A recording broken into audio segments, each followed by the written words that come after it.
Volvo is emerging onto the scene as a major player in the Chinese automotive industry.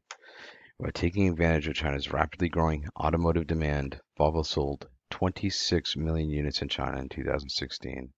This is about 20% of Volvo's total sales in 2016.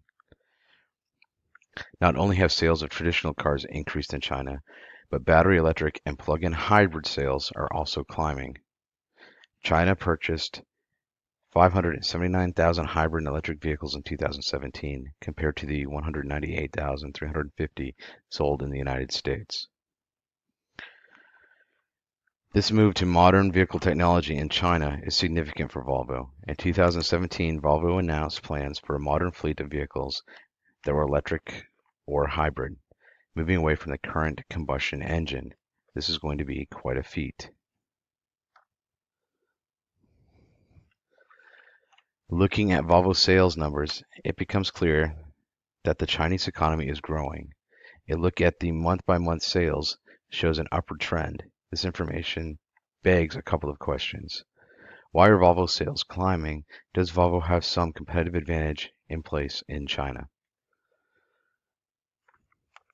Volvo market share in China has increased almost fivefold since 2006. This is interesting considering that while the effects of the global recession were not felt as strongly in China as in other parts of the world, they were still felt as many other manufacturers lost market share.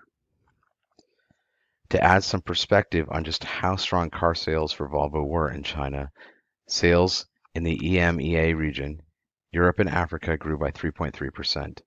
Sales in the Americas rose by 0.7%. Asia Pacific sales grew 20.9%, and China sales rose 25.8%.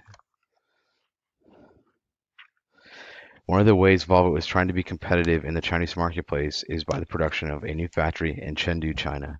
This new factory has had a very extensive dialogue with the Chinese government on what a vehicle charging infrastructure should look like. How is Volvo doing so well in such a competitive Chinese market? The answer is, even though Volvo was a Swedish-based company, in 2011 it was bought by the Chinese firm known as the Geely Group. It is because of this unique situation that Volvo is able to move rapidly in the highly controlled Chinese market. Volvo's Chengdu factory, mentioned previously, is one example of Volvo's competitive advantage in China. It is here that Volvo's Polestar brand is designing and building a car to compete exclusively with Tesla's Model 3 sedan. While Volvo stresses that it still operates autonomously in Sweden, it has taken advantage of the Chinese foothold the Geely Group provides. This includes the ability to use new and sophisticated technology from all over the world, while other companies are required to buy their tech locally. Another advantage Volvo is seeing is the ability to import cars from other production facilities. One of these facilities is a state-of-the-art factory in Greer, South Carolina. Volvo is using this facility to produce this S60 model sedan for sales in the US and China. Volvo has also started production of its full-size S90 flagship sedan in China. This S90 sedan is being exported out of China to Europe and the United States. Now all Volvo sedans are produced in either China or the US, leaving SUV production exclusively to Sweden. The freedom Volvo has to operate in China is working. First quarter profits have risen 4% for this year. This has been helped, no doubt, by Volvo's new image and the new marketing and production strategies that have been put in place in China.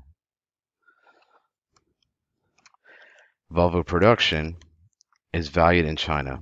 In fact, manufacturing in general is incredibly valuable to China as well.